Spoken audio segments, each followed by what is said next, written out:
Alright, 100 days as a summoner in hardcore Minecraft. The main mod that I'm using here is Lycanite's mobs, and if you haven't used it before, this mod, as the name implies, adds a ton of mobs. Some of them are summonable with a summoning staff, but to unlock each summon, you have to encounter the mob in the world first. It also adds a variety of mobs that can be tamed as well. One of my main goals was to unlock every single summonable mob in the mod, and I also wanted to tame every single tameable mob in the mod. And after unlocking every summonable mob and tameable mob, I wanted to use them to kill the three main bosses, Rahovart, Asmodeus, and Amalgalich? How do you pronounce this? Also, did y'all know that most people that watch this channel are not subscribed? And if you're watching this video and you're not subscribed and you haven't liked the video yet, then you should subscribe and also like the video, because then you'd be very cool, like me, very cool. And maybe share the video with a friend or share it on Twitter or something like that. Alright, all that junk out of the way, let's see how I do in 100 days as a summoner in hardcore Minecraft. Alright, day 1, I spawn into my world summoning staff in hand. Now, obviously I have not unlocked any summonable mobs yet, so I couldn't use the staff quite yet.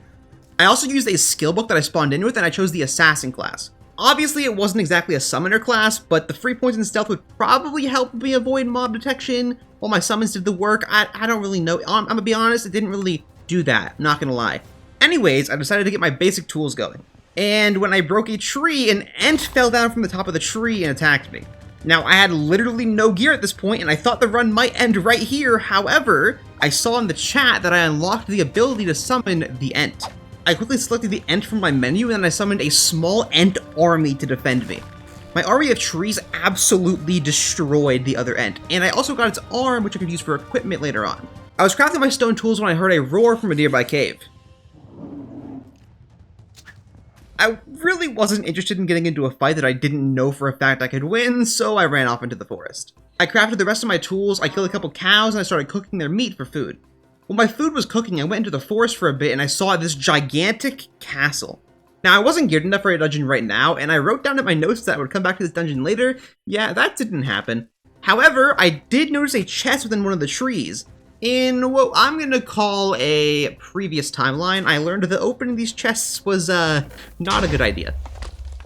So I broke the chest instead, which caused it to not explode, and I got some random materials and a chicken pet. This was an inventory pet, which is a pet that goes in your inventory. That is self-explanatory, and I don't need to say that. This chicken pet, when in my hotbar, would give me speed 4. It would also eat seeds every now and then from my inventory to keep on functioning, but that was super cheap, so I wasn't really worried about that cost.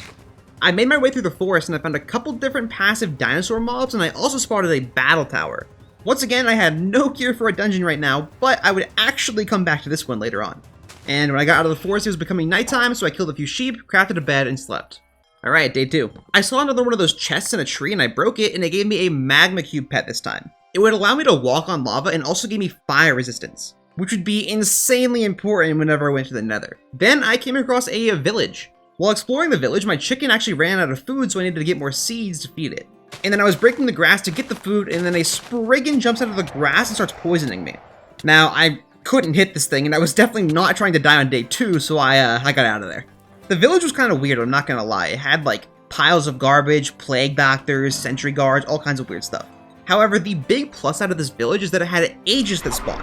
When I got near one, I unlocked it as my second summonable mob. Aegis can actually fly, unlike the Ents, so next time a spriggan jumps out of the grass at me, my entire Aegis army is going to go to town on that guy. So in the blacksmith in the village, there was a thing called a razor sword, which is basically just an iron sword, so now I had an actual weapon. I also got 2 obsidian shards, but I couldn't really use those quite yet. I also don't think I ever used those. Then I temporarily moved into a tower at the edge of the village because I needed a place to store my stuff. Okay, day 3. On day 3, I saw that my reputation with the village was starting to fall. I didn't exactly want the guards to attack me whenever they saw me, so I planted a couple crops until it went back up. However, this did make me realize that I really wouldn't be able to live in the village for too long. I headed towards the extreme hills nearby, and whenever I got closer to the river, I was attacked by a Jengu.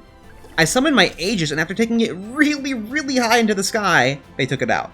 This did unlock the Jengu as my 3rd summon. Then in the water, I was attacked by an Abia, an electric eel thing. And of course, I unlocked that thing as a summon as well, and I now had 4 of my summons already unlocked. That is progress. Because I had now unlocked both the Jengu and the Aegis, whenever I summoned them both next to each other, they would fuse into a nymph. Now, this was not very good for combat, but it could give me regeneration, I'm gonna be honest, I don't think I ever summoned another one of these things again, so not super useful, not gonna lie. In the extreme hills, I found some blocks called Glucky blocks, which would give me like random items. Then this ugly thing called a Crake attacked me. It did like no damage to me though, so I kinda bodied it. There was also a cool tower in the extreme hills, which didn't really have anything in the top, and underground was probably a dungeon, so I didn't really want to go down there quite yet. Okay, day 4, the first thing that I did was find another inventory pet. This one was a sheep. This sheep gave me slow fall, which basically made me immune to fall damage. And on the way back home, I kinda almost died to a baby eel. Yeah. And that near-death experience made me realize that I definitely wanted to make armor next. And also when I got back home, I made a stone rapier. It was overall weaker than my other sword, but it gave a damage bonus against any enemies that didn't have armor. And it might still seem worse than the weapon that I had before, but notably, this boost, along with any enchant the weapon has, would apply to my summons. So what this basically meant is that if I held this weapon in my main hand, while my Aegis or whatever attacked some random mob, it would then do boosted damage if the mob does not have armor on. So yeah, my summons were now all pretty much buffed. However, I'm pretty sure it would only apply to mobs that do melee damage, so like the Jengu does magic, so that wouldn't really apply. After making the sword, I made a juicer. I then juiced the melons that I got from inventory pet chests. And when I drank my first melon juice, I gained 2 additional hearts for trying a new type of food. I actually didn't even know I had that mod at that point, but I'm not going to complain about getting more HP. Now, because I wanted armor, I went mining, and when I was mining some iron ore, a Geonox spawned out of it. This thing gave me its spear, which using the end arm that I got earlier, I can now make my first piece of equipment. Oh, and I also unlocked it as a summon, and let me tell you right now, I rely on these guys a lot. Day 5. I crafted an equipment forge, and then I made an iron pike joint. I then combined the end arm, the pike joint, and the Geonox spears to make my first ever crafted equipment. I also made an iron chestplate, because I'm kinda tired of taking so much damage. Now, because I got the Geonox spear, this equipment could dig small tunnels whenever I mined. Now, I wanted to get some diamonds and other materials, and as I was staircasing down, I mined a bunch of coal ore at once, and a golden Geonox spawned. This is like a rare subspecies or whatever that has double the HP, and I'ma be honest, I thought it was about to be the end because this thing was destroying me. I lived on only 2 hearts, meaning if I did not make my iron chestplate when I did, or didn't drink that melon juice earlier, I literally would have been dead right now. I then mined for a bit more, gathered iron, gold, redstone, diamonds, you know, the usual. And also these things called lava crystals, which could be used for armor in the future. A bunch of mobs, of course, kept jumping out of the ores at me, but I learned that my new equipment could actually shred them. Now, I made sure to avoid caves whenever possible and just kept strip mining because, I'm gonna be honest, there were some really concerning noises coming out of nearby caves. So on night 5, I wanted to kill a couple mobs for bones. And then I walked a little bit too close to this lion called a Pterodon. It chased me all the way through the village, and I eventually managed to barricade myself in one of the nearby buildings. I summoned my Geonox, which did a ton of damage to it, and while my summons were kinda doing the work, I realized that if I was sneaking, my sneak damage multiplier would be added to my summons. This meant that my assassin class was definitely the correct choice, however, I'm pretty sure I forgot about this the next day and literally never used it. Okay, day 6. I stored most of the stuff that I had gotten while mining and began smelting all my ores. Then I made an item called the Soul Gazer. This would allow me to learn more about the mobs that I could summon, and by learning about them, I could then summon their rare variations, which I'm pretty sure were stronger. Honestly, in hindsight, they really weren't that much stronger, but they did look cooler. I then summoned and scanned all my current mobs to unlock their variations. I was going to get some cobblestone, and then I killed one of the eels in the water. Now, this spawned a Reaper, which was summonable, but I'm pretty sure I killed it too fast to unlock the summon or something. But by killing the Reaper, it spawned an Argus in the sky above me. I'm gonna be honest, I was not mentally prepared for all that to happen at once, but I did end up unlocking the Argus summon out of this. And I don't really know how, but I also unlocked the rare variations at the same time, so lit. So then I made this item called a Creep Cube. This thing summoned a weird looking mob that could do things for me like building a house or mining a staircase. I picked out a spot in the extreme hills and placed down this mob. I told it to build a 13 by 13 house and I gave it a chest full of cobblestone and glass. Over the entirety of day 7, this thing built a cobblestone box with a glass ceiling. Now obviously this is not the best house ever, but it gave me more space than the house in the village did, and also I just didn't want to be in the village anyways in case the guards started attacking me or whatever. I didn't really want to be a part of that, so. Alright, day 8. I told my dude to dig a staircase down to bedrock, and I spent most of day 8 transferring my stuff from the village to my new box. And on my last trip back and forth, I ended up killing a Reaper, and I actually unlocked the summon this time.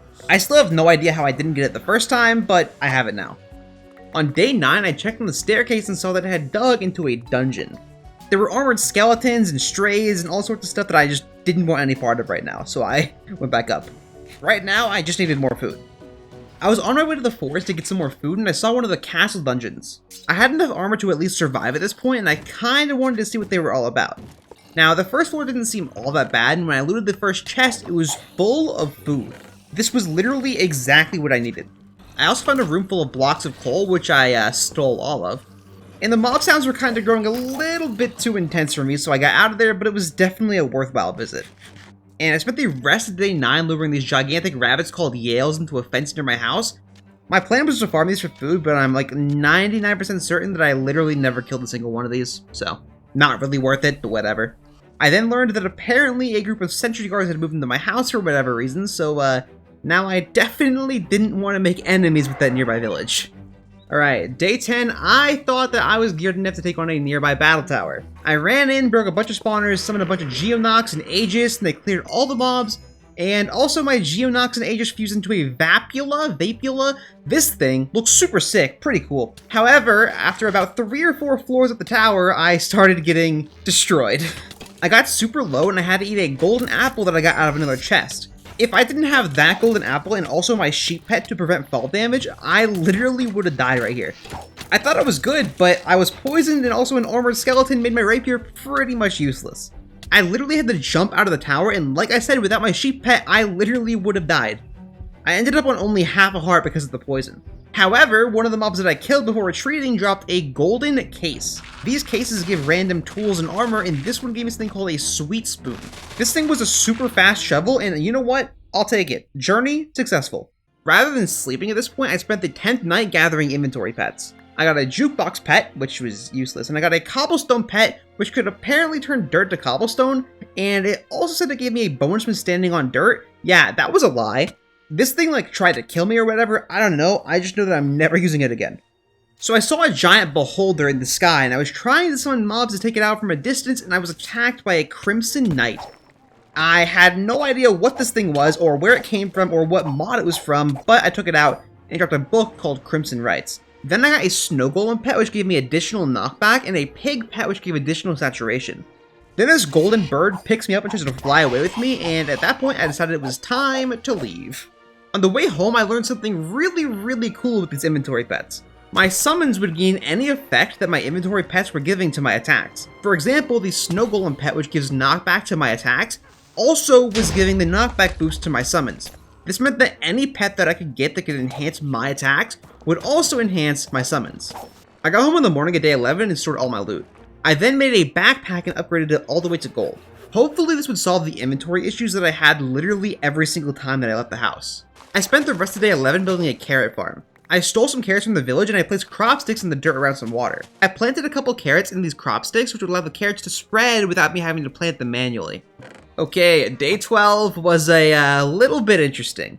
So I crafted a pet called the Quantum Crystal Pet. Now I was not planning on crafting very many pets unless I really needed them, but this one summoned mobs and it fit the theme, so I'm like, okay, I'll just make this one. So this thing summoned Quantum Endermen and Blazes, and I hit one of them on accident and it caused them to fight each other, and the blaze set a nearby tree on fire. Which, first of all, these fires caused cinders to spawn, which allowed me to unlock another summon. Very cool, very lit. Then I found this little dungeon in a hill and used my Geonox to clear all the mobs and broke the spawners. And the loot here was like, not great. I found a random sword, some random potions, nothing like crazy. And then here is where day 12 gets interesting. I was fighting mobs that night, and I learned that my quantum pets would attack me if I accidentally hit them, and they did a lot of damage. I probably should have realized that whenever they were fighting each other earlier, but I'm not the most intelligent, so. This stupid Enderman gets me down to half a heart, and I didn't know what to do, so I just paused my game and closed it, and came back the next day. Are you kidding me? Now, when I log back in, they seemingly weren't aggroed anymore, and you can call that cheating if you want to. Be my guest. I don't care. That was whack. They should not have done that. That's lame. For some reason, I kept using the pet after this, and one of my Aegis ended up hitting one of the quantum pets, and for some reason, it starts attacking me instead of the Aegis. I didn't even do anything this time. I don't know why it's attacking me. I didn't get nearly as low this time, and I did manage to kill them, but I would probably never use the quantum pet again. And after that quantum pet fiasco, I noticed 2 new mobs that I could summon, the Troll and the Jabberwock. Using the Soul Gazer, I quickly ran after them and scanned them and added them to my bestiary. That was 2 new summons unlocked. However, I was out of food at this point, so I headed back home. Day 13, I made a house pet. This pet would allow me to teleport home whenever I wanted, as long as I had Ender Nuggets. And this would be super useful because I can now explore farther away. At least without having to worry about getting back home. So I went out to look for more pet chests for watermelons, and I got a duplicate snow golem and a dirt pet. And the dirt pet said I had a random attack, and just like the cobblestone, it blinds me and lights me on fire. Yeah, I had no interest in this or the cobblestone pet. I'm not really about that life. That's kinda not for me, not gonna lie. I also got a pet called the shield pet, which gave group resistance, which didn't seem to apply to my summons, but it would at least give it to me. I also never used that. Then through day 14, I kept on hunting pets, and I got a mushroom pet, which would work as bone meal. And also a nether portal pet, which would send me to and from the nether whenever I wanted. Now, I definitely was not ready for the nether yet. It's a little bit crazy in this mod, but this would be really good for whenever I was. And when I got back home, I checked my carrot farm, and for some reason, the carrots just weren't growing. I thought it was because of the crop sticks, but I learned later on that it was because of the seasons mod that I have. Alright, day 15. Swimming to and from the village whenever I went there was getting kind of old, so I built a bridge out of great wood. And while I was doing this, I saw that the water was freezing over, so I figured it was either autumn or winter right now. And when I got back to my farm, apparently my carrots were a big fan of whatever season it is right now because they were actually growing again. Then I spent the rest of day and night 15 hunting animals. For what I was going to do next, I needed a ton of meat. I'm really glad that I have my summons for this because I'm gonna be honest, the mobs that were trying to kill me at night were a little bit spooky. I killed tons of animals and got tons of meat. And eventually my rapier broke, which was my cue to head home.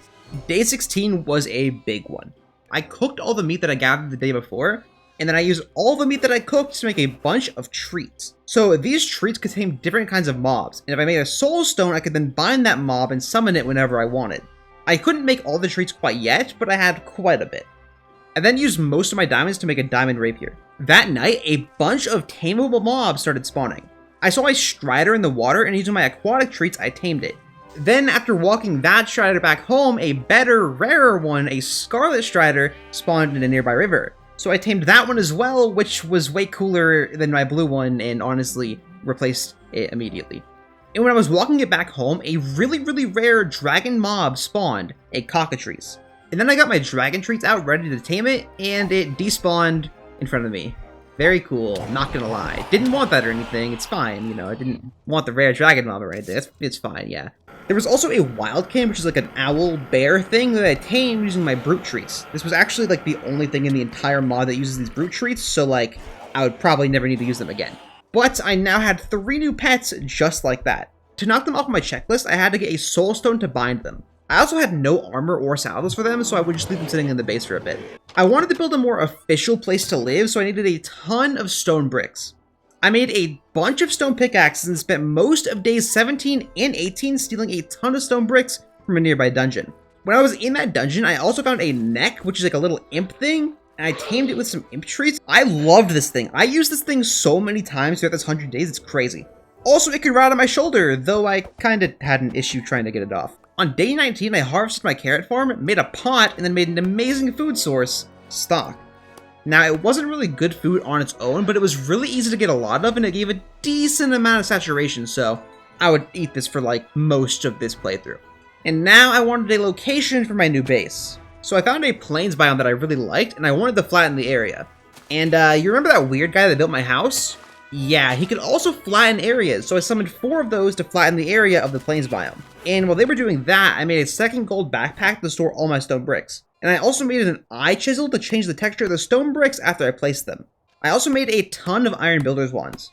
I headed over to my new build spot and I heard some weird noises underground, and upon digging down, I found a tarantula dungeon. I cleared it and broke the spawner, and I got a few random swords and a saddle from the chest. This was super convenient because I needed saddles to ride any pets that I tamed. Then, with the area flattened, I spent 2 days building a giant wall. Also, while I was building this wall, this kept happening.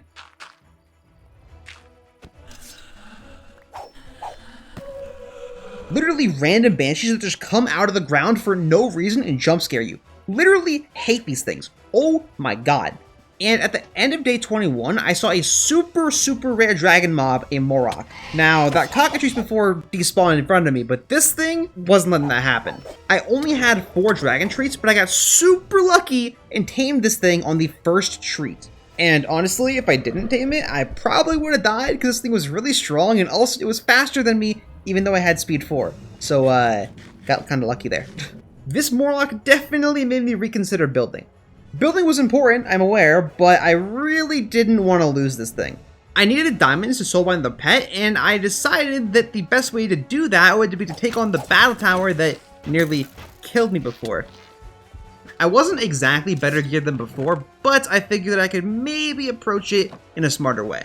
And that smarter way ended up being hiding behind my summons as they did most of the work, which is, I guess the point of the videos was not that big of a deal, but I might be a little bit of a coward, not gonna lie. I used the Geonox and the Jabberwocks to get to the top. The Jabberwocks were a little bit slow, but they were honestly way stronger than I expected them to be. They were really good for dungeon clearing. Using these summons, I got all the way to the top floor, and it was time for the Battle Tower Golem. It started off by doing a bit of damage to me, so I backed off and summoned my Jabberwocks, and they absolutely demolished this dude. This Golem got crushed. It literally couldn't move, and they just shredded its HP all the way to 0. Literally godlike summons. And this tower was definitely worth the time because I got 8 diamonds as well as pet armor and saddles. I also got another one of those cases out of the dungeon, which gave me an unbreakable pickaxe, which is probably the best item I could have gotten, so I'll take it. Alright, day 23. With the diamonds that I had, I could make 2 soul stones, so I bound my Morok and my Scarlet Strider. I chose those 2 because they were the rarest 2 that I had and didn't want to lose them, which means that is now 2 tames knocked off my list. I gave each of them gold armor and a saddle, and I also put armor on my neck and Wildkin to try and maybe keep them alive long enough for me to get a soul stone. Now that these 2 were bound, I could summon them whenever I wanted, and also if they died, they would respawn after a bit. So every mount in this mod has an ability. The Morok's mount ability was a dash in the air that would let me travel insanely fast, and my Strider could pick up mobs and kill them slowly. At least it was supposed to be slowly. However, I learned that if I held my rapier in my hand, the damage boost would absolutely decimate any mob the Strider picked up. And I'ma be honest, I literally never used this, ever. I went back to working on my base and I ended up getting a golden case from a Banshee. This sword does a lot of damage on its own, but it really wouldn't buff my summons like the rapier does. I also saw a baby kobold, and whenever I got near it, I unlocked it as a summon, which is another one off the list. I then spent a few days continuing my build.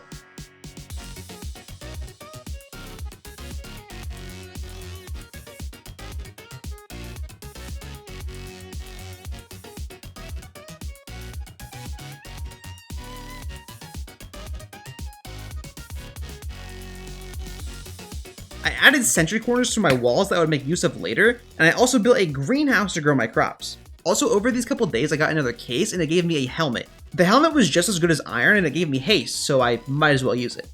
I had the wall and farm built, but I wasn't quite ready to move in there yet.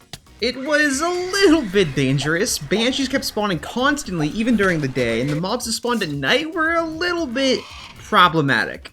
To move in there, I definitely wanted more defenses, and I also wanted different kinds of woods, so I decided that I was going to go exploring. Before I headed out, though, I wanted to get a couple more diamonds to make something. I went to a nearby battle tower, and I shredded the golem with my Jabberwocks, and after getting the loot from that tower, I saw a Jinn flying in the sky nearby. And I flew up to it, and I unlocked another new summon. Then, I spotted 2 sun-like structures in the sky, and when I got up there, I realized that they were inventory pet chests. And they both gave me pets that I already had. However, because they were ones that I already had, I went back home and I combined those 2 with a duplicate snow golem pet and also the quantum pet that I never wanted to touch again. And I got a meta pet. This pet basically just gives you another pet at random just for a way to like re-roll the ones you don't want anymore. And when I used it, I got a creeper pet. This would let me explode and also make me immune to explosions. It could be useful, but I'm gonna be honest, not really. And then using the diamonds that I got from that tower, I created these things called globbits. I then turned these globbits into 2 globbit rods, and I turned those into the Gaff of Ensnarement. This staff would basically just let me capture any mob that I want to and transport it anywhere. And that would be really useful on my adventure if I spotted a rare mob that I wanted to tame and if I didn't have the treats for it yet. Or if I tamed a mob that I didn't have a soul stone for. Speaking of soul stones, I used the rest of my diamonds to make 2 more soul stones. I bound my neck with one of them and I saved the other one for another mob in the future. And with my new staff and my spare soul stone, I was now ready to go exploring. My goals while exploring were to find a bunch of gold, diamonds, and ender pearls, and also I wouldn't really mind getting new tames or summons while I'm out there as well. However, I kinda got distracted by looking for inventory pets. I'm not gonna go over every single inventory pet that I got, because most are kind of irrelevant, but I did capture a wolf in my staff because I wanted to tame one later on. Although I will mention one inventory pet because it was kinda cool. It is the sun pet. This thing would let me send mobs and items into orbit around me and light them on fire and just cook them alive. I never used it again, but it was pretty cool. I also crafted a couple duplicates and also like the useless pets into a meta pet, and I got the legendary pufferfish pet. Now this pet gave me poison whenever I attacked things, and after testing it, it did apply to my summons. And once again, I kinda forgot that I had this pet and I never really used it, but yeah. I then saw another battle tower and I summoned Djinns and Geonox together and they fused into Banshees and literally bodied the tower golem.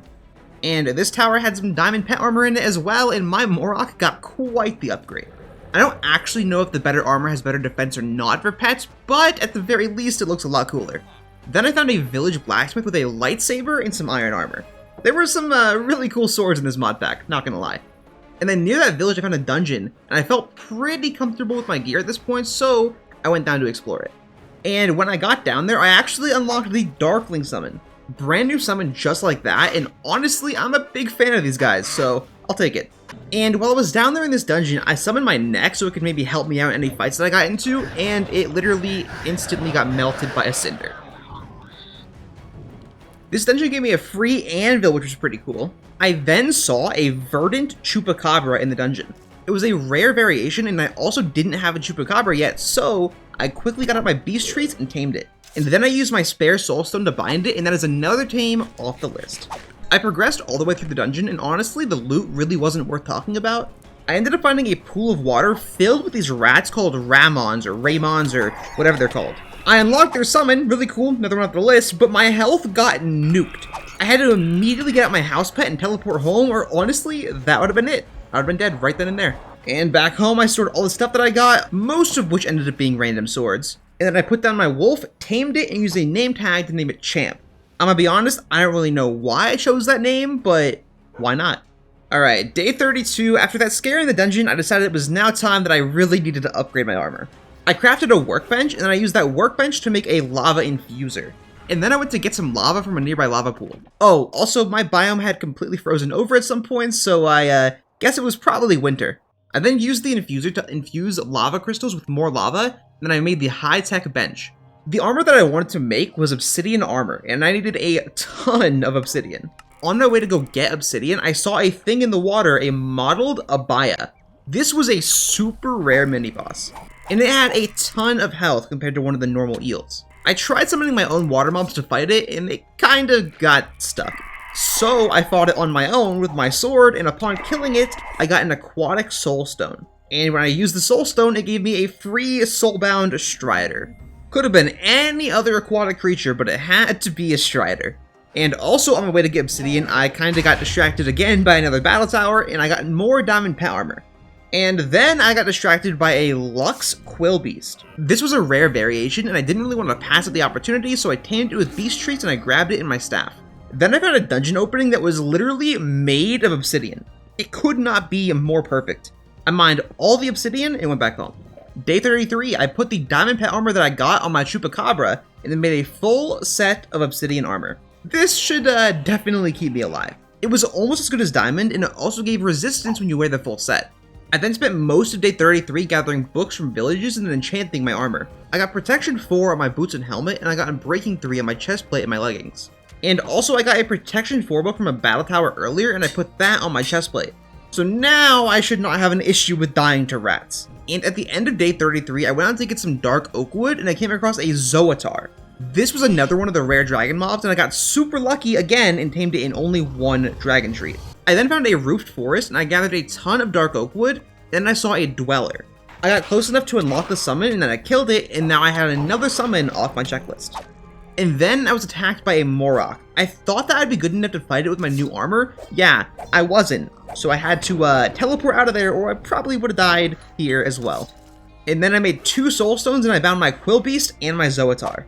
Those 2 off the checklist. Day 34, I was testing out my Zoatar, and I learned that it could block attacks using its wings. It couldn't fly, but this could be pretty cool in combat. And now for what I wanted to do next, I needed a ton more stone bricks.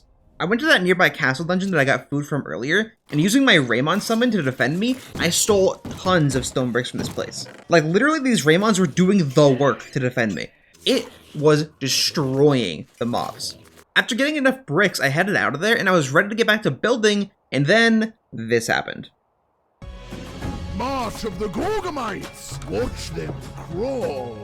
This was a random event that started spawning a ton of aggressive Gorgomites all around me. Fortunately, they were kind of slow and easy to kill, so I got through most of the event without any issues. But then, when I was about to go back inside my house, I saw a bunch of them had spawned in my house. They almost killed my dog, which I had to quickly grab in my ensnarement staff. And then they also almost killed me. I got lucky to survive that, but a stronger event would destroy me. Then, the next day, I made a summoning pedestal.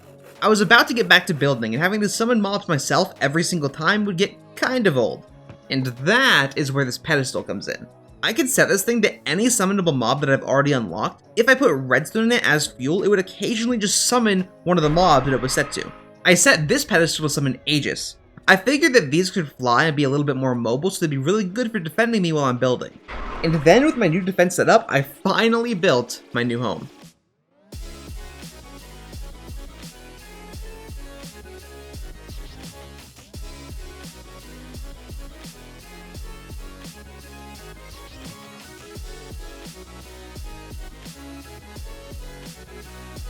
I styled this house after a woodland mansion because I'm not really creative and I really like how they look.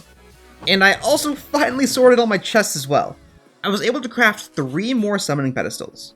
I put 1 on the tower with Geonox, and I put 2 within the walls on the ground. One was Darklings and the other one was Jabberwocks. This would hopefully help with the Banshee problem. Now, I needed to find a desert. So I picked a direction and started flying to try and find one. I ended up finding a swamp biome, and after exploring it for a bit, this happened. Cinderfall, prepare to burn. As the name suggests, this starts spawning a ton of cinders everywhere. I used my magma cube pet to make me immune to fire and started fighting off all the cinders. And then I decided that it really wasn't worth my time and I had left. I flew through snowstorms, took down battle towers, and also got a few inventory pets. One pet that I found was the flying saddle pet. This thing was incredible. This pet allows you to ride any mob and fly on it. I tested it with my Chupacabra, and the flying part didn't seem to work entirely, but I could basically run across the entire ocean. I also got a Blaze pet, which gave me strength and also fire damage on my attack. And like the pufferfish pet, this could apply to my summons, so it could be pretty useful in fights. And also, while in the ocean, I unlocked 2 new summons. I unlocked the Skyless, which is like a weird shellfish thing, and I also unlocked the Lacedon, which is like this weird fish dude. They were almost entirely useless, but there is 2 more off the list. And then I finally found a desert biome. I summoned my Chupacabra to defend me in the desert, and this thing went to town on the mobs there. It was destroying all the jousts, and because of the Blaze Pet's fire boost, the meat was auto-cooked. This realization would definitely help with my food issues in the future. I fought off mummies and zombies, and eventually I found giant scorpions. I got close and I unlocked the summon, and there's another one off the list. I immediately summoned one to unlock the rare variations, and I flew up to an inventory pet dungeon that I saw in the sky. And it gave me a brewing stand pet that at the cost of netherwort would generate a random potion in my inventory. And I wrote that in my notes that I would definitely be using this before boss fights, and I definitely didn't do that. Okay, now I don't think I explained why I went to a desert biome. So in this mod pack, I cannot farm a crop unless it is the right season for that crop. Unless I made greenhouse glass. Each piece of this glass requires 4 cyan dye, so I needed a ton of cactus. And while I was harvesting the cactus, a Spriggan spawned. and it dropped a Spriggan Heart. I really wanted to get one of these because it could make a really cool kind of equipment, but I would get to that later. And one of the nights that I was in that desert was a full moon. This meant that these bats called Epions were now spawning. I got out my beast treats, tamed one, and then soulstoned it. And also in that process, I apparently unlocked the Manticore summon. So boom, Epion tame, checked off. And also, Manticore tame, checked off. There was a massive mob horde chasing me at this point, and after escaping it, I spotted Clinks. I knew that those were summonable, so I flew closer until I unlocked their summon. That is another summon off the list. This desert has been phenomenal. And then while flying home, I spotted a Scarlet Barghest. And I already had the beast treats out from the Epions, so I went ahead and tamed it. I flew off and crafted a soul stone and then bound the Barghest. And for some reason, the game thought it would be a fantastic idea to knock me off my Morok when I bound it. I don't think I've mentioned it, but each bound tamed creature has a cost, and you can only have 10 of that cost at a time. So the Barghest and the Morok combined added up to more than 10, so it dismissed my Morok when the Barghest got bound. And then, after taming the Barghest, I decided to test my new Manticore summon against a Battle Tower Golem. I summoned a bunch of Manticores, and they absolutely shredded the Golem's HP. At least until he killed all of them with one fireball. They grouped up together, which was pretty bad for enemies that had an AoE, but they could still do a lot of damage. That tower gave me a new saddle and diamond pet armor, so I went ahead and tested out my new Epion. It could fire a projectile, which was kinda cool, but overall it was a lot slower than the Morok, so it really wasn't worth it. Also, out of a nearby inventory pet dungeon, I got an anvil pet. This thing let me spend iron nuggets to repair every item in my inventory. This is probably the best pet that I've found so far. I was waiting for nighttime to find some new summons that I was hunting, and I ended up finding a Pixin in the forest. This, of course, unlocked its summon. I literally have never seen one of these things in Lycanites, so I didn't even know it was summonable. Then at night, I flew into a nearby swamp and found a Remobra unlocking that summon as well. And then I found 3 summonable mobs back to back to back. I found a Gekken, which was like a summonable lizard dude. And then at the exact same time, I found both the Trifid, which is like a man-eating flower, and the Aggle Bemu, which is like a giant frog. That is 3 new summons, all checked off the list. I got home on day 43 and sorted all the stuff that I got and changed a few of my summoning pedestals to use my new summons.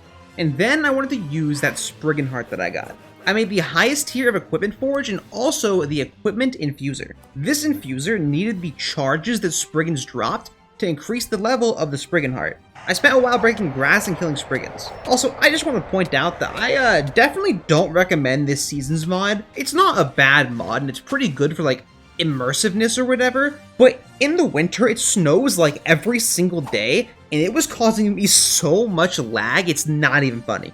Oh, and also the snow just makes it hard to see things. You know, can't forget that part. After getting enough charges from the Spriggans, I went to go to bed to make the snow go away, and then a Reaper spawned. And when I killed it, it gave me a Wither Skull. This would be amazing because I needed a lot of Nether Stars later on. I upgraded the Spriggan Heart to level 3, and then I disassembled my old equipment because I didn't need it anymore, and I wanted to use the Ent Arm. I then made a gold Scepter Head and combined the Ent Arm, the Scepter Head, and my Spriggan Heart to create my new equipment. This equipment can be used to fire a projectile that would summon the mob that I currently have selected wherever I want. However, upon testing it, I learned that the mobs that I summoned despawn within like seconds. The summons being so short-lived made this thing basically useless. Even if I summoned 2 mobs that could fuse together and fuse them, the fused mob would disappear almost immediately. So all that hard work and excitement for nothing. Alright, now at this point there was only 1 summonable mob in the overworld that I hadn't unlocked yet. After a long day and night of searching, I finally found the final summonable mob, the Frostweaver. It was an ice spider that could throw webs to make enemies slow down. It had a lot of utility, but it doesn't really do any damage. But regardless, I now have every single overworld summonable mob unlocked. And after that, I realized that I never actually enchanted my sword, so I enchanted it and I got range 4. I tested it out and whoa. I could hit things from very far away. This was definitely a good enchantment to get. Then on day 45, this happened. Raptor Rampage! The hunt has begun, and you are the prey. This event started spawning a ton of Ventoraptors and Uviraptors. I had never actually seen Uviraptors in my world before, and after getting a bit of distance, I got my avian traits out and tamed a level 12 Uviraptor. And I also went ahead and tamed an Azure Venturaptor because I hadn't tamed one yet, and it was a rare variation. And then when the event ended, I went back home and I soul stoned both of them. That's 2 more tames off the list. These things look pretty sick, I'm not gonna lie. And after that event was over, I remembered that I have access to the advanced enchantment table. At the cost of more EXP, this would allow me to pick whatever enchantments I wanted for my items. And it apparently had a discount if I added more bookshelves, so I placed a bunch more of those around it and enchanted a new rapier. I gave it Ifrit's Blessing, which deals more damage to enemies that are on fire. And also Swift Blade, which does more damage if I have a higher attack speed, which works pretty well for a rapier. I also gave it Sharpness 5, Range 4, Looting 3, and Fire Aspect 2. This sword was godly.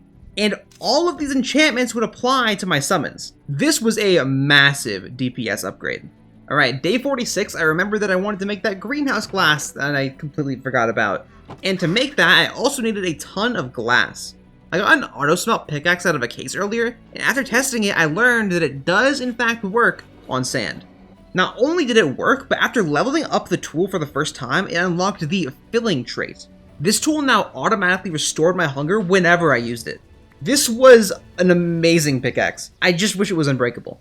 While I was waiting for the cactus to cook, I made 2 more gaffs of ensnarement.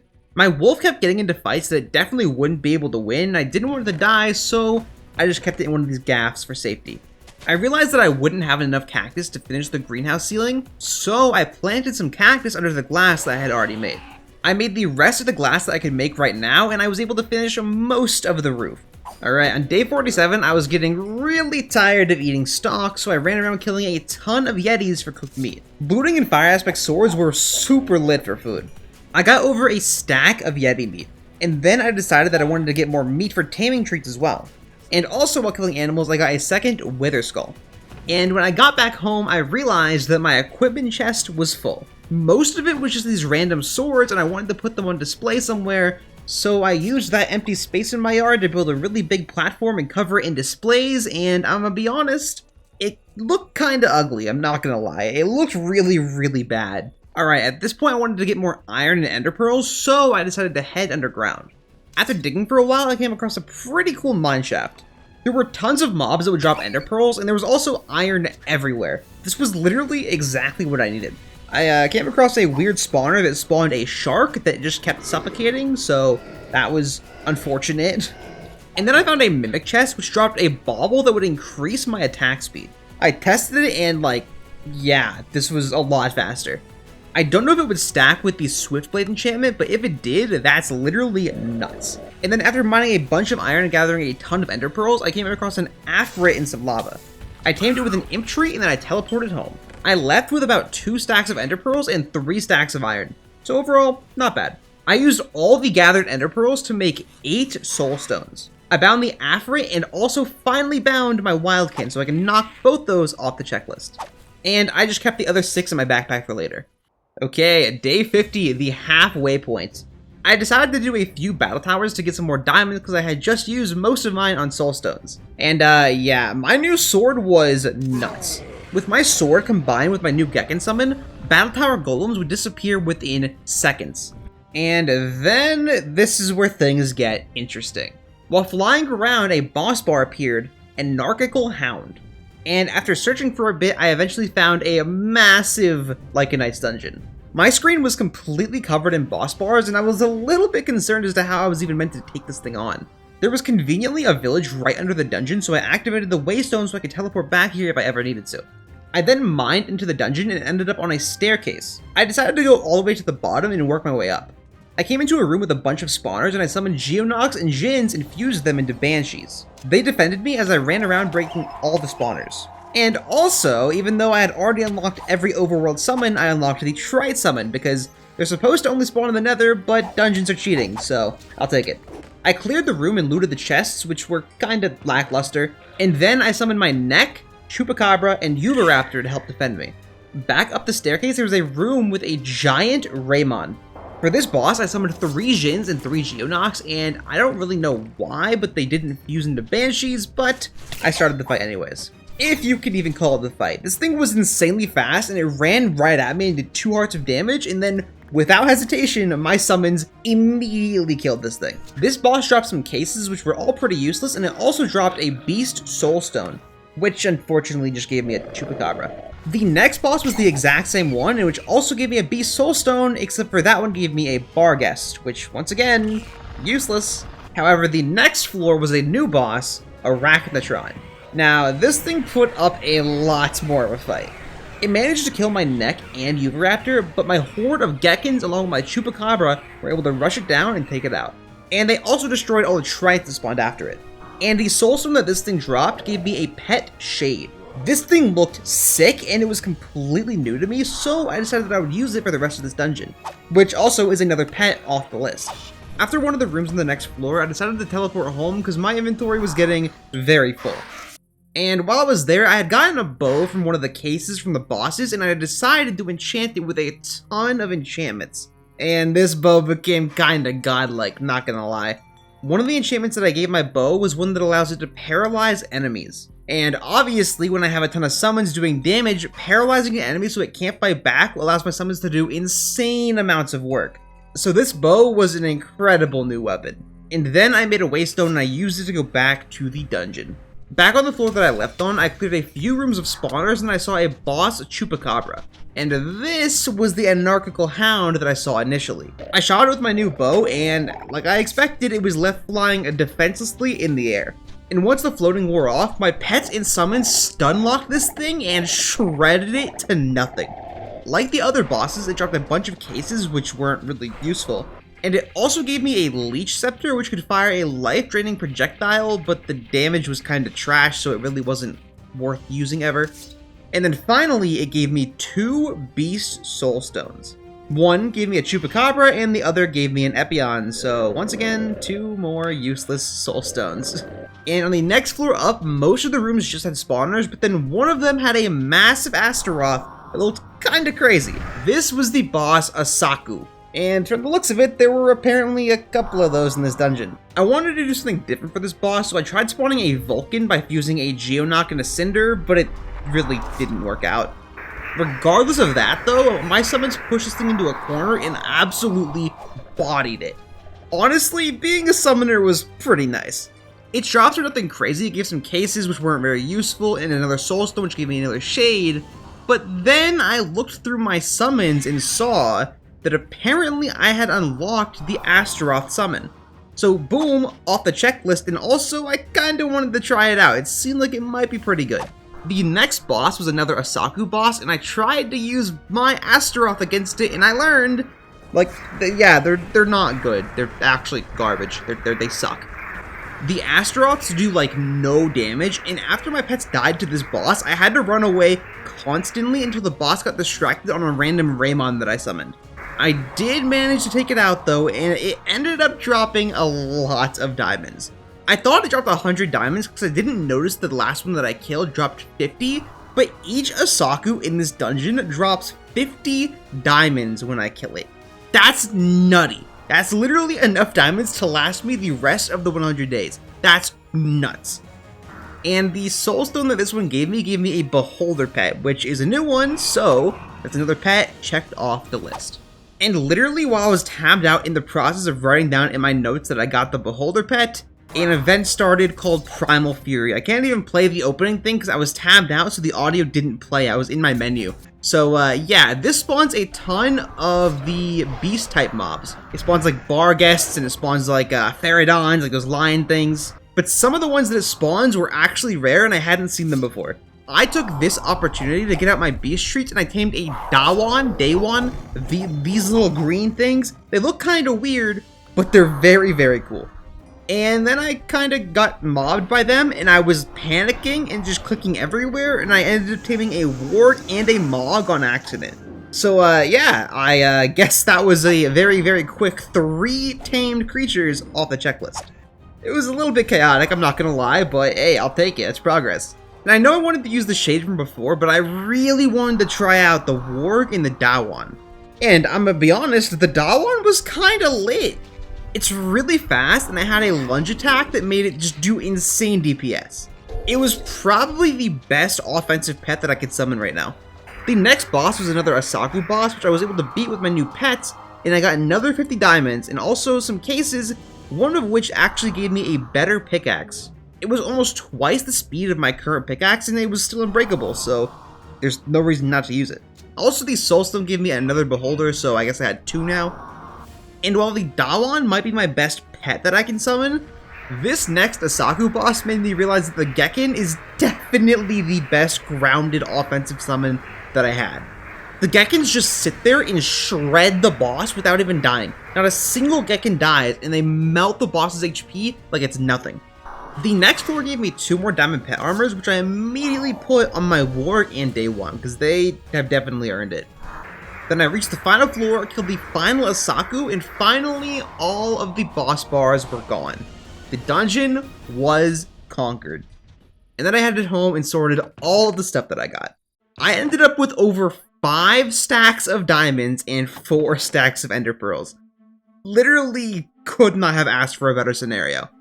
And then I used these materials to make a couple more summoning pedestals, and I set them up around the base. I figured while Astaroth weren't really good as summons, I thought that they might be kinda good turrets in front of the wall. And if that dungeon made me realize one thing, it's that my inventory scenario is kind of a mess. I upgraded my 2 gold backpacks to diamond, and then I made a feed bag which could hold all the inventory pet food with only 1 inventory slot. I kinda wish I knew that was a thing earlier, I'm not gonna lie.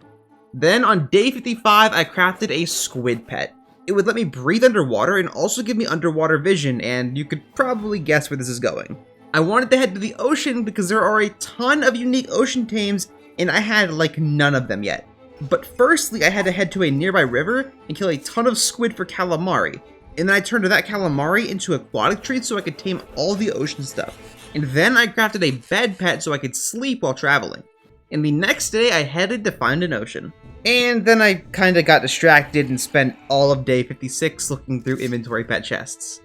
And like none of the pets ended up being useful, so kind of a waste of a day. But then on day 57, I finally found an ocean. Right off the bat, I saw 2 tameable mobs, the Io Ray and the Roa. The Roa kept creating a whirlpool that was pulling all the other mobs away, but eventually they got close enough that I quickly tamed the Io Ray and then I bound it. I then had to immediately dismiss it, and I tamed the Roa as well. And that got a little bit dangerous. I ended up taking a lot of damage. However, that is now 2 tames off the list. Also, I didn't realize that the aquatic tames, when I ride them in the water, would give me water breathing. So I guess that squid pet wasn't really useful, but that's fine. And then I saw a Thresher, which is a gigantic sea monster, and I definitely wanted to get that one off the list. Using the Io Ray's really fast speed, I was able to get close enough to quickly tame it with a few aquatic treats. Boom, Thresher off the list. I was getting these ocean tames so quickly. I rode the Thresher around for a while, but I realized that it was a little bit too big to actually help me tame anything, so maybe not the best idea.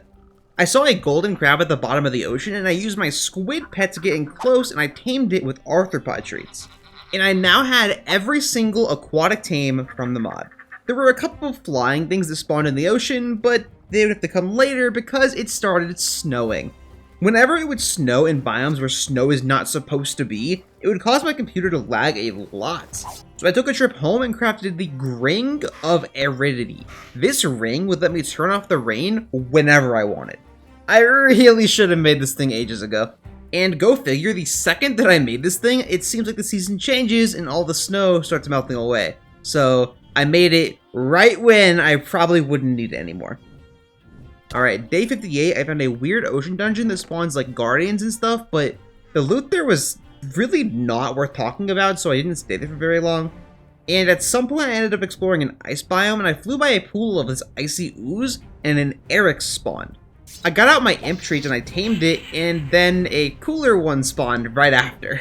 Fortunately, I hadn't wasted a soulstone on the uncool one, so I tamed the Azure Eryx and I bound it. Eryx checked off. I waited around through the night hoping for another mob to spawn, but no luck. The closest that I got was a salamander and some lava, but I was out of beast treats, so I couldn't tame it. The next morning I gave in and I headed back home.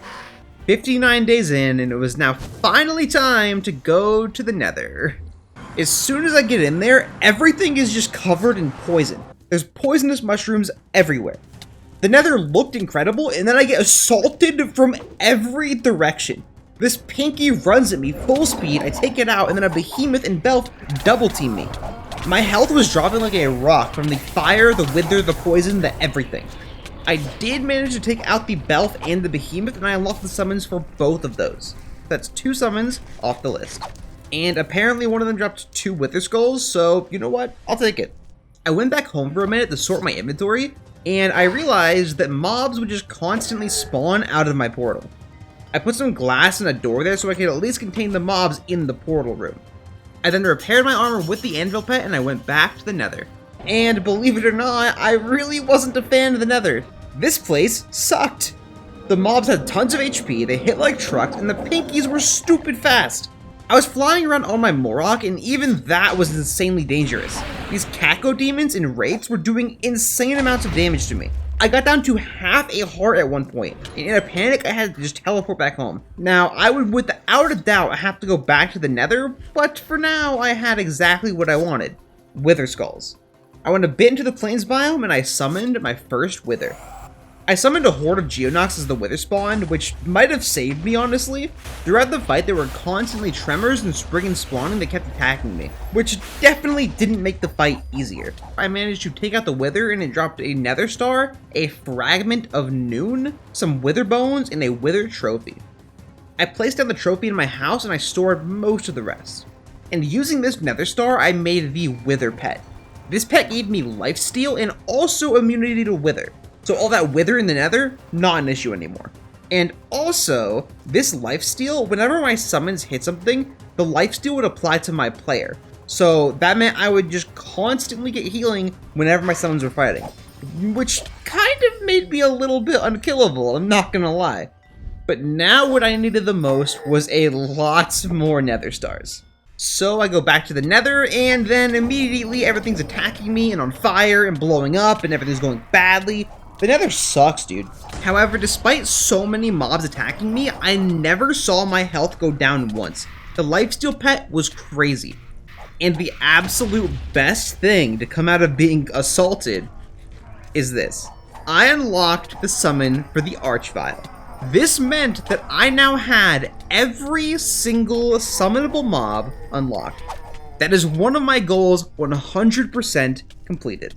But of course, I still had a lot to do, and in the nether, I ended up getting surrounded by never-ending mobs. And then, as if there's not enough things trying to kill me, this happens. Black Plague, the dead at your door. Yeah, the event Black Plague started, spawning tons of Reapers and Banshees and Geists. I kept getting blinded and lit on fire and attacked by everything, and the nether really sucks. But I gotta say, this wither pet was nutty. I rarely went below full HP, and whenever I did, the wither pet would just instantly heal me up again. This pet was a game changer. Then, using some of the nether wart that I had gathered here, I made demon treats.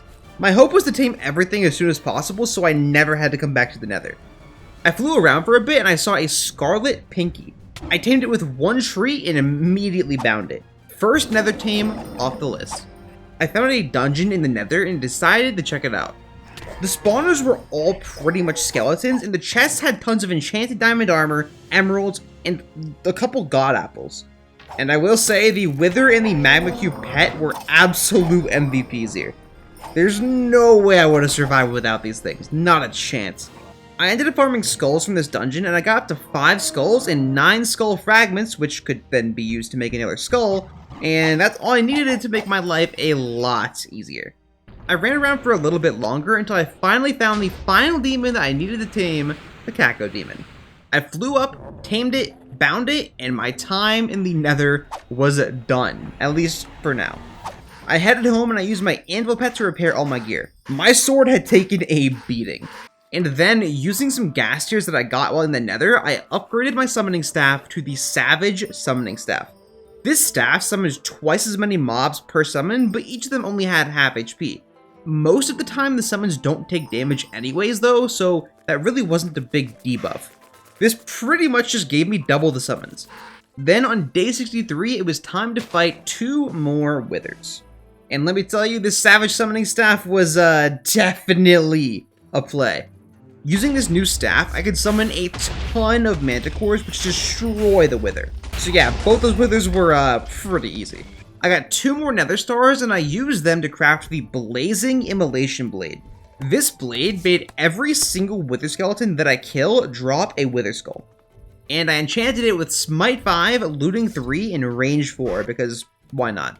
My goal now is to craft better armor because while the wither pet was really good, it definitely could not defend me from everything, so I needed something to defend myself. And for the armor that I wanted to make, I needed more nether stars, and I also needed to farm nether wart with soul sand. It sounds a little bit weird, but you'll see. So I planted a ton of nether wart, and then I harvested it over and over and over. Occasionally, whenever I broke nether wart, I would get these nether globettes. I needed tons of these to make my armor. And after getting up to 8 of them, I was able to make a seed to grow them easier. The next day, I used bone meal to farm a ton of globettes. Though, at one point, a Spriggan jump scared me, and I accidentally broke the seed, so I kinda had to make another one. And I guess that Spriggan was a sign, because at the end of day 64, this happened. Yeah, an event called Root Riot began. There were plant mobs everywhere. However, I took this opportunity to tame a shambler. It's like a bush creature, I don't know. I haven't seen a single one this whole time. It's also the only thing in the entire mod that uses plant treats. But I tamed it and bound it, and that is the only plant mob knocked off the list. And I was pretty much out of food at this point, so I spent night 64 farming Yeti meat. And I now needed blaze rods. I headed to the nether, and honestly, it was pretty chill. In the nether fortress, barely any lycanite mobs spawned, and I was able to farm all my blaze rods immediately and also grab 3 more wither skulls to farm another wither. On day 66, I crafted my nether globbets using the materials that I farmed before, but now I needed 4 more nether stars. I was about to head to the nether to farm more wither skulls, and then I realized that for some reason my house had become a village. There were natural ages that were spawning, and they only do that in villages, which was a little bit weird, but oh well. This time in the nether, I flew on my Cacodemon, and honestly, it was a very satisfying summon to ride on. The projectiles that could fire were pretty fun to use, and also the flying on it was just nice. I don't know how to describe it, it was just nice to fly on. Also, it was immune to fire, which is kind of important in the nether. I ended up finding a dungeon with a wither skeleton spawner, and I sat there and farmed wither skulls for ages. And while I was in that dungeon farming wither skulls, I apparently got a magma cube trophy, so I put it down in my house. I then killed 4 more withers and used their nether stars to make my nether garmer. I enchanted all of it with protection 4 and unbreaking 3, and then I added vitae 3 to the chestplate. Vitae costed a lot of EXP, but it gave me additional hearts. Eventually, I wanted to max it out on all of my armor, but I did not have the EXP for it right now. Then I retired my obsidian armor on an armor stand in front of my house. Day 68, I farmed more nether globettes, and I made a ring of vitality. This item had to be held in the offhand, but it would give me 10 extra hearts, and it also would give me infinite hunger saturation. So now I had 10 more hearts and literally never had to eat. I literally could not ask for a better item. I learned that my armor prevents fall damage, so I also retired my sheep pet. It's been with me for ages, and it definitely kept me alive, but it was time for it to go. I decided to farm the rest of my nether stars, and while I was doing so, this happened.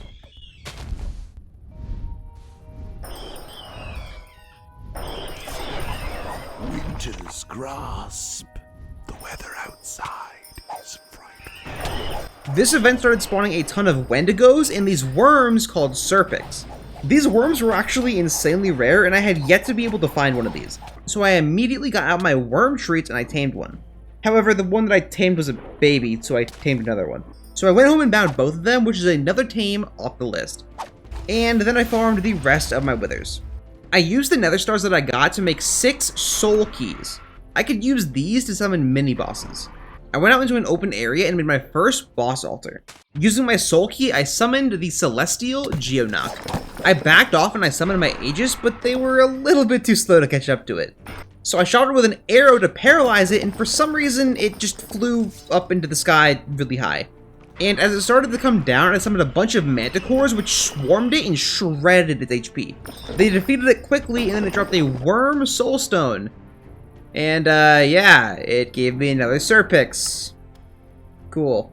The next boss was the Crimson Epion. I built the altar, and I summoned some Pixins and manticores ahead of time, and I used the Soul Key. And immediately, my manticores shred this thing and destroy it. Like, within seconds, this thing was gone. It dropped an Aberrant Soulstone, which, of course, gave me another Beholder. I'm actually pretty sure I had all the creatures from this stone at this point, so I couldn't actually get anything new anyways. The next boss was the Ebon Cacodemon. I built the altar, summoned Manticores and Geonox, and I summoned the boss. And this thing was a lot harder than the other ones.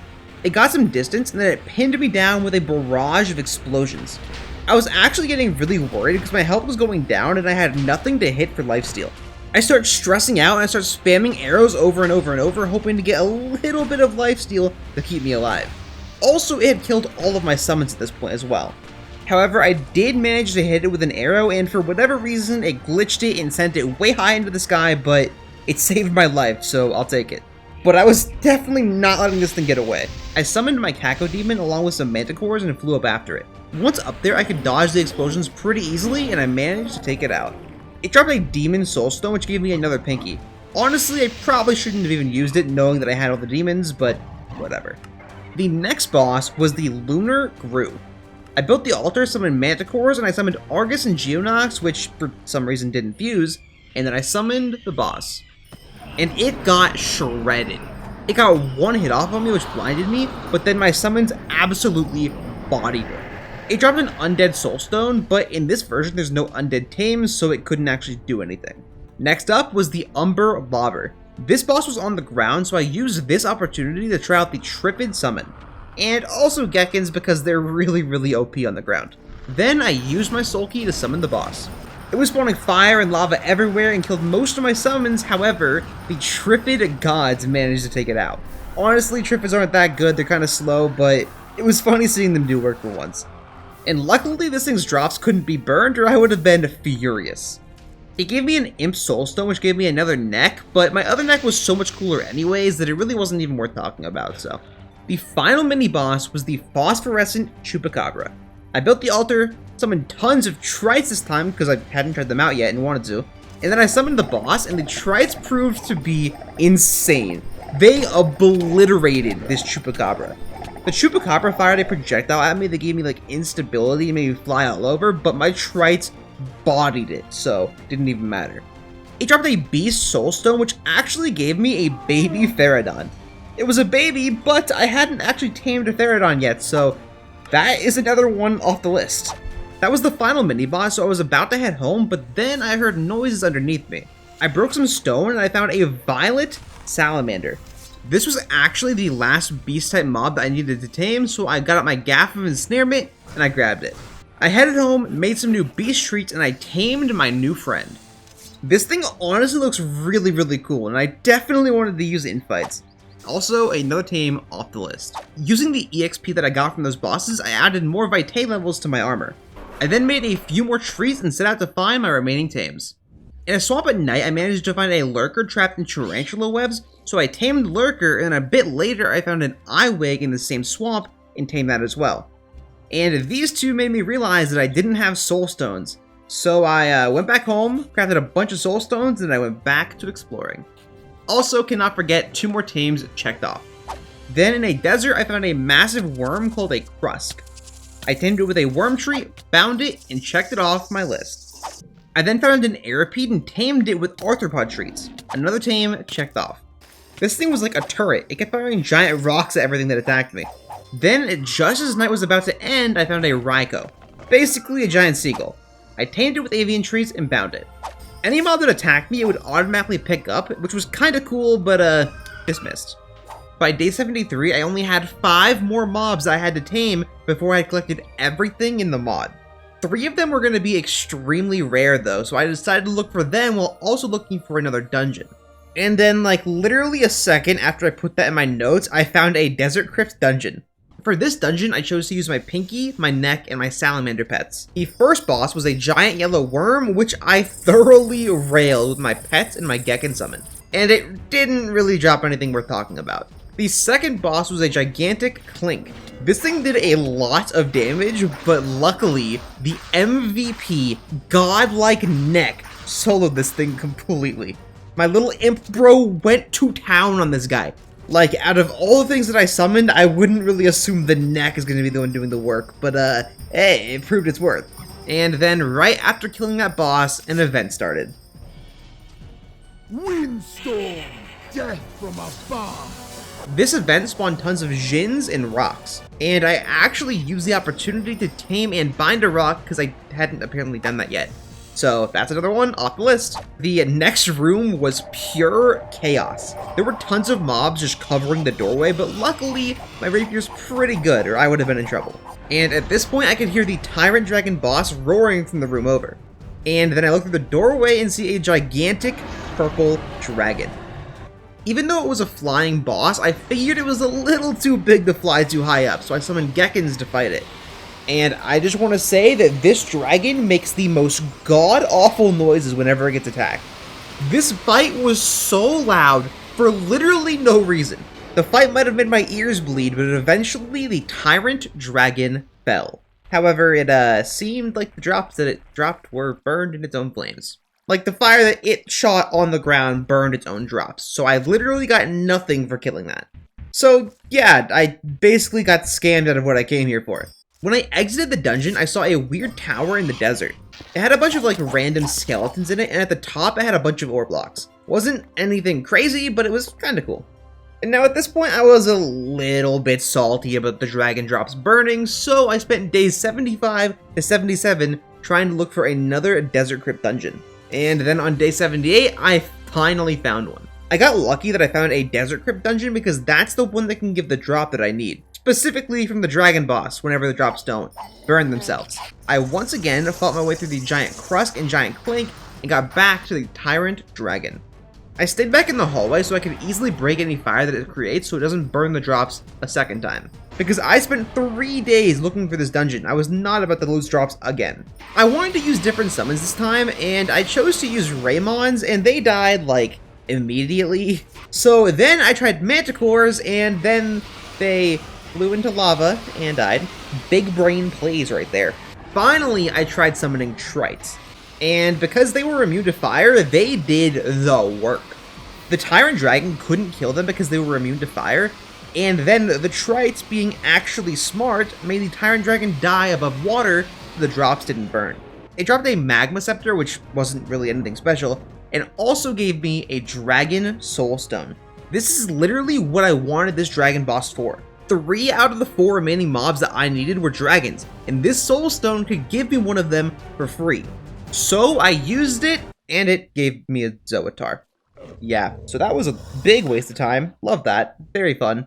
Yeah, at that point, the wind was kind of taken out of my sails. I was a little bit demoralized, so I headed home and decided that I would hunt the dragons at a later date. Then, on day 79, I wanted to fight the Ender Dragon.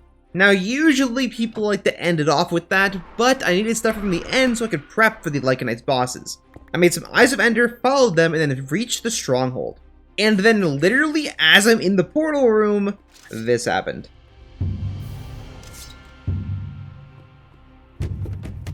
Eruption! The world is going to burn! I didn't exactly want a ton of fire mobs spawning during my fight with the dragon, so I sat here and I waited it out. And then once that event ended, I entered the end. I spawned at the edge of the island in a relatively safe spot. I summoned my Caco Demon and used it to destroy all the crystals. Now, my summons couldn't actually get close to the dragon because it repelled mobs, so I had to do this fight mostly myself. I fired arrows at it over and over from the back of my Caco Demon, and once it got down to 1 hit remaining, it perched on the portal and I flew in and took it out. Now, there were a lot of aggressive mobs in the end, but I wanted to gather all the drops and all the XP and the dragon egg and all that, so I had to use my Gecken summon to defend me. However, this dimension did have some weird pinkies, and they were tameable, so I went ahead and got out my demon treats and a soul stone and tame and bound one. However, it was still a pinky, so it didn't really count as a new tame. I headed into the area with the end cities through the end gateway, and end city loot really isn't worth talking about compared to what I already had, but I did grab a dragon head as a trophy. And now I needed end globets. Similar to nether globets dropping from netherwart, these dropped from chorus plants. However, apparently those were not the only thing dropping from chorus plants. Whenever I broke them, just massive hordes of rats everywhere. After a while, that got a little bit annoying. So I summoned my Chupacabra and Day 1 to deal with the rat problem while I harvested chorus plants. After many dead rats, I got my globets and headed home. I placed down my Ender Dragon trophy and my Dragon Egg, and honestly, I probably should have had a cooler place to put this stuff, but I'm kinda bad at building. I used the globets that I got in the end to create end glob seeds. While farming them, I ended up running out of bone meal, and I needed more wither skulls anyways, and also I knew that there were bone blocks in the nether, so I decided to go there and farm some. And somehow I ended up running into 2 royal archviles right next to each other. This was literally the only mini-boss that I hadn't fought in the entire mod yet because I didn't have enough nether stars earlier to summon one. I killed the first one, but the drops burned in lava, so I decided to grab the other one in the gap of ensnarement and fight it later. And then I got insanely lucky. While flying through the nether looking for wither skeletons, I got a verdant ignibus spawn. That is an insanely rare dragon spawn, and also it's a rare variation. Could not have been luckier. I immediately got out my dragon treats, and it was a little bit difficult to get close enough to feed it, but eventually I got close enough, I tamed it, and I soulbound it. One of the rarest mobs checked off the list. And at this point I had enough bones to get what I needed, so I went back home. I immediately put armor and a saddle on my new Ignibus, and this thing was massive. Like, actually I would say probably too big. This was kind of a pain to ride, not gonna lie. It was definitely an absolute beast though. This thing had 600 HP and it was probably pretty strong in a fight. On day 82 I farmed the rest of the end globs that I needed with the bone meal, and at this point I needed chorus flowers. So I went back to the end, grabbed the chorus flowers that I needed, and on day 83 I crafted all of the raw end globets. I still had to smelt them of course, so while they were smelting I decided to fight the royal archvile that I got in the nether. For this boss I wanted to use some of my lesser used pets. I summoned my Herma, my Eryx, and my Shade for this fight. However, they didn't really need to do much. This boss went down very quickly. And literally the only thing it dropped was just a bunch of Doomfire charges, not even a Soul Stone. And after that boss, I remembered that I still needed more nether stars, and I needed one more wither skull to have enough. So I went to the nether and grabbed one more wither skull. Then on day 84, I killed 6 more withers and got the nether stars that I needed. I then used those stars along with my end globets to make my new armor. I then retired the nether armor. This stuff had gotten me very far, but this end armor was way better. Like, just look at all the hearts that it gave me. It was a little bit ugly though, so I wanted to hide it using my cosmetic armor slots. So I don't think I mentioned it, but there were these Crimson Cult people in the desert, and when I killed them they gave me this Crimson Cult armor, and honestly it looked pretty cool. Also, this end armor was not able to be enchanted. It didn't really matter because it was so good anyways, but it would have been nice. However, I did enchant my cosmetic armor just to make it shiny. Now, by day 85, I was pretty stacked for the bosses, but I still had 3 more mobs I had to tame. One of them was actually pretty common, I just hadn't gone and gotten it yet. I went to the nether and jumped into the lava ocean and immediately saw one of the last remaining mobs, the Gorger. I tamed it with worm treats, bound it, and teleported home. That is immediately one of the 3 off the list. All I had left now were 2 rare dragon mobs, one of which spawned in the ocean and the other one spawned in the extreme hills. So I used my Ignibus to fly to a place where I could hopefully find both. And after getting there, I decided that it would probably be best to ride my Cacodemon because I'm gonna be honest, the Ignibus is just too big. It's not practical to ride. And come nightfall, I spotted one of my remaining dragon mobs, the Quetzal Drackle.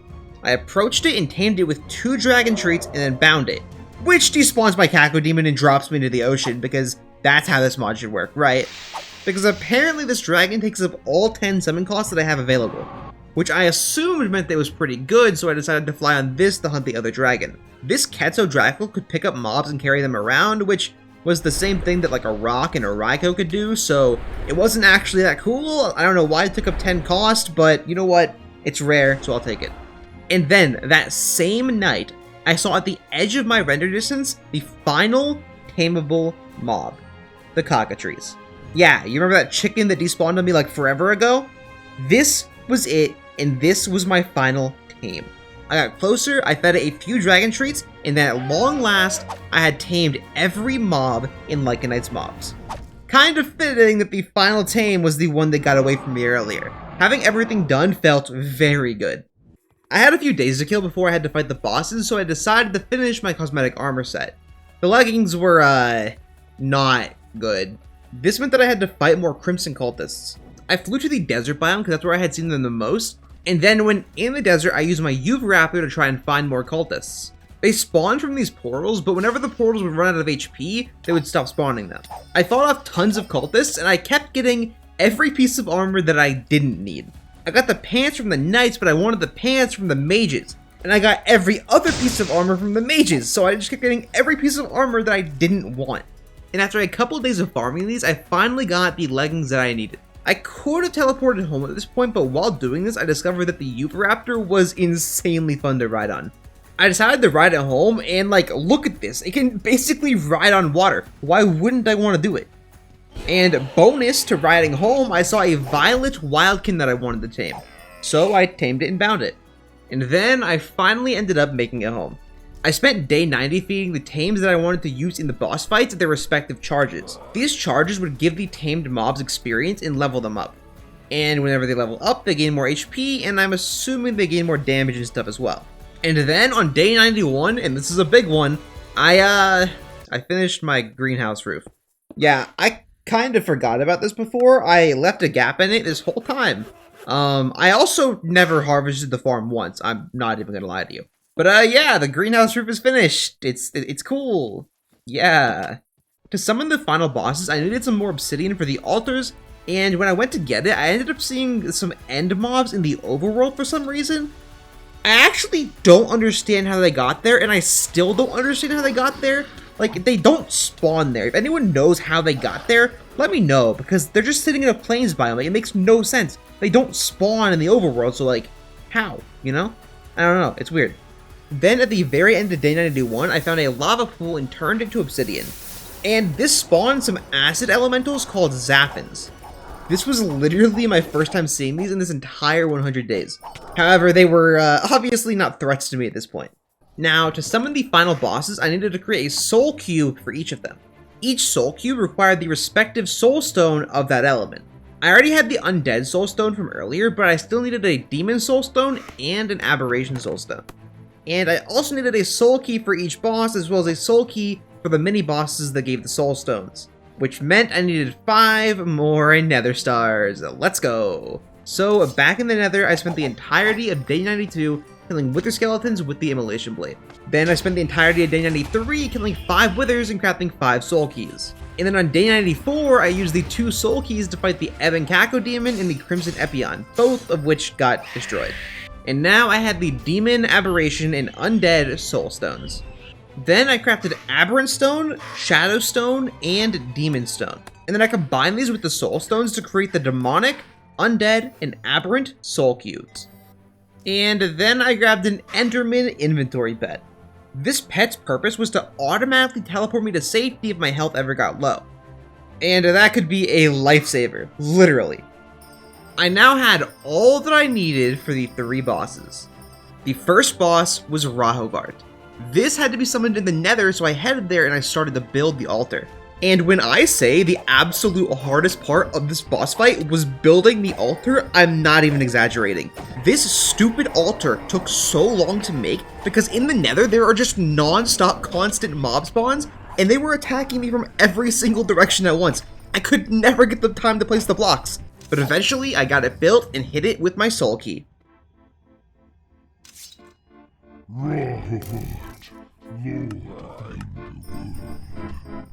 I summoned my Shade and Pinky to help out during this fight, and then using my summoning staff, I summoned Jins and Argus to help out as well. I got on my Shade and used my sword to kill all the Belf minions that Rahovart summoned, while my summons were doing all the work against Rahovart himself. My summons were doing tons of damage to Rahovart, but then when it lost about 30% of its HP, it shot out a gigantic wall of fire, wiping out all of my summons at once. I quickly summoned more Argus and Jins, and some of them fused into Wraiths. Wraiths were insanely fast in the air and did a ton of damage. They were flying around obliterating everything. These Belfs and Behemoths that Rahovart was summoning were giving him some sort of buff. I don't really know what it did, but I didn't really want to find out either. So I ran around on my shade, killing them all while my summons were doing work against Rahovart. And then Rahovart fires a massive rotating wall of fire, which kills my shade and all of my summons, and honestly, if my armor wasn't so OP, I probably would have died as well. Then after the fire ended, I summoned a ton of Trites, and they literally climbed up Rahovart's body and started doing a ton of damage. Then I summoned more Djinns and Argus, and they fused into Wraiths. And these Wraiths were actually nuts. They were destroying Rahovart, melting his HP all the way down. And then, I'm not really sure why, but whenever Rahovart got down to 1 HP, the Wraiths just sort of flew away and gave up. So I'm sitting there with the boss at like 1 HP away from dying, and there are mobs spawning around me everywhere, attacking me constantly from every direction, so I have to fight them off so I can't finish off of Rahovart. But then, in the midst of all that chaos, I managed to summon Trites next to Rahovart, which were able to take down his remaining HP, defeating the first boss. This thing dropped a lot of stuff. It dropped a ton of blocks, 4 Nether Stars, 3 Demon Soul Stones, each of which gave me a Caco Demon, and it dropped an item called the Wraith Sigil, which fires a ton of exploding Wraiths forward, which was really cool, but at this point in the game, probably not super useful. Alright, moving right on to the next boss, Asmodeus. This altar also had to be built in the Nether, so I built it a little bit away from where I fought Rahovart. And once again, this altar took ages to build. I was constantly under attack, and I could never build, but eventually I got the altar built. I decided to summon my Yuvaraptor and my Violet Wildkin for this fight, and when I used my Soul Key, this happened. So yeah, the Pillar of Fire that the boss spawns in killed my Yuvaraptor immediately before the fight even started. And also, it probably would have killed me if not for my armor. So, I guess I was in a bad spot or something. I don't know. Even though I was down my mount for this fight, my Wildkin was popping off. This thing was killing every single mob in the arena. The second Asmodeus appeared, it started spamming a massive barrage of projectiles constantly. I summoned tons of Argus and Aegis, and some of them fused into Spectres. Now, this was pretty cool because in my opinion, Spectres are definitely the coolest looking mob in Lycanite's mobs. And these Spectres were doing the work. I didn't think Spectres were going to be that good in a fight, but they were shredding Asmodeus' HP. Once it lost about half HP, it put up a shield powered by summoned Astaroth. Now, these were actually why I wanted my Yuvaraptor, so I could quickly run around and take out all the Astaroth as soon as they spawned. Obviously that didn't work out, so I had to run around on foot, taking out all the Astaroth. With the shield down, my summons got back to work, and I summoned an army of Jabberwocks, which did insane damage to Asmodeus. Except this one that was just sitting there doing absolutely nothing. Like, what is he doing? Asmodeus had reached phase 3, and it was summoning Astaroth that healed it as well as a ton of Caco Demons. And I wanted to take out the Caco Demons before I killed Asmodeus because I don't want them blowing up the drops. I was shooting them with my bow, and I was kind of at a loss for what to do at this point because I felt like I had to be in every spot of the arena at once. My summons were all focused on the boss, and I couldn't defeat all the Astaroth and Caco Demons and everything all by myself. And then, it happened.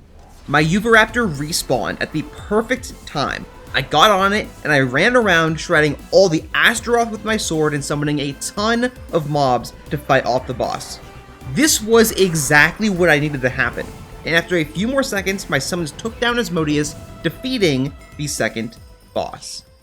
It dropped some resources, blocks, another Wraith Sigil, and a Demon and Aberration Soul Stones, which gave me a Caco Demon and a Beholder. So, nothing really crazy there, but that is the second boss defeated. And then, on day 99, it was time for the final boss of Lycanite's mobs, a Malgalich. Luckily, this one was not in the Nether, so this altar did not take any time to build. I built it, and I used my Soul Key to begin the fight.